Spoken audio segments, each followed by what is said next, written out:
కురుక్షేత్ర యుద్ధంలో అభిమన్యుడు మరణిస్తాడు అని తెలిసిన శ్రీకృష్ణుడు ఎందుకు ఆపలేదో తెలుసా? అయితే పూర్వం భూలోకంలో రాజుల దుష్కృత్యాలు ఎక్కువైపోయాయి. అధర్మం రాజ్యమేలుతుంది. ఆ పాపభారాన్ని మోయలేక భూదేవి బ్రహ్మ, విష్ణు, మహేశ్వరులతో తన బాధను చెప్పుకుంటుంది. భూదేవి బాధ విన్న విష్ణుమూర్తి త్వరలోనే నేను దేవకి వసుదేవుల ఇంట శ్రీకృష్ణుడిగా అవతరిస్తానని, కృష్ణావతారం యొక్క పరమార్థమే భూలోకంలో అధర్మాన్ని నాశనం చేసి ధర్మ సంస్థాపన చేయడం. కాబట్టి నీవు ఏమి బాధపడకని విష్ణుమూర్తి భూదేవిని ఓదారుస్తాడు.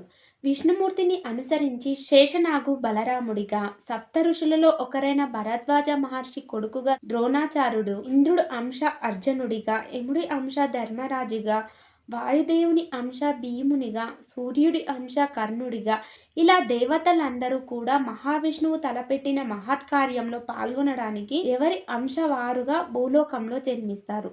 అదే సమయంలో దేవతలందరూ వెళ్ళి చంద్రదేవుణ్ణి నీ పుత్రుని కూడా భూలోకానికి పంపమని అడగగా వెంటనే ఒప్పుకోడు. కాస్త సమయం తర్వాత కొన్ని షరతులతో తన అంశని భూలోకానికి పంపడానికి ఒప్పుకుంటాడు చంద్రదేవుడు. అదేమిటంటే, ఇది నా అంశ కేవలం అర్జునుడికి మాత్రమే కొడుకుగా పుట్టాలి.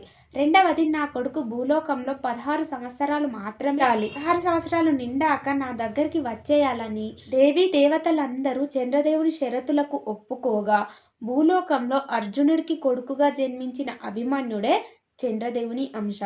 అభిమన్యుడు ఎదురులేని వీరుడు మరియు గొప్ప యోధుడు.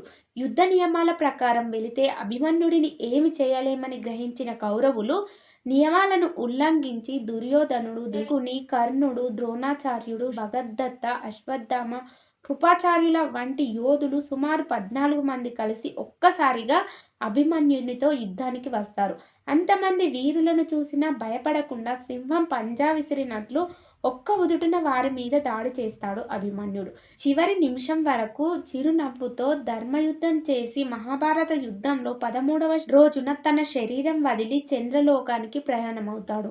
ఇంతటితో మహాభారత చరిత్రలో అభిమన్యుడి పాత్ర ముగుస్తుందని, తన 16 సంవత్సరాలు ముగిసేలోపు చంద్రదేవుడు కోరుకున్న విధంగా తిరిగి చంద్రలోకం చేరాలని శ్రీకృష్ణుడికి ముందే తెలుసు కాబట్టి శ్రీకృష్ణుడు ఏమీ చేయకుండా ఉన్నాడు.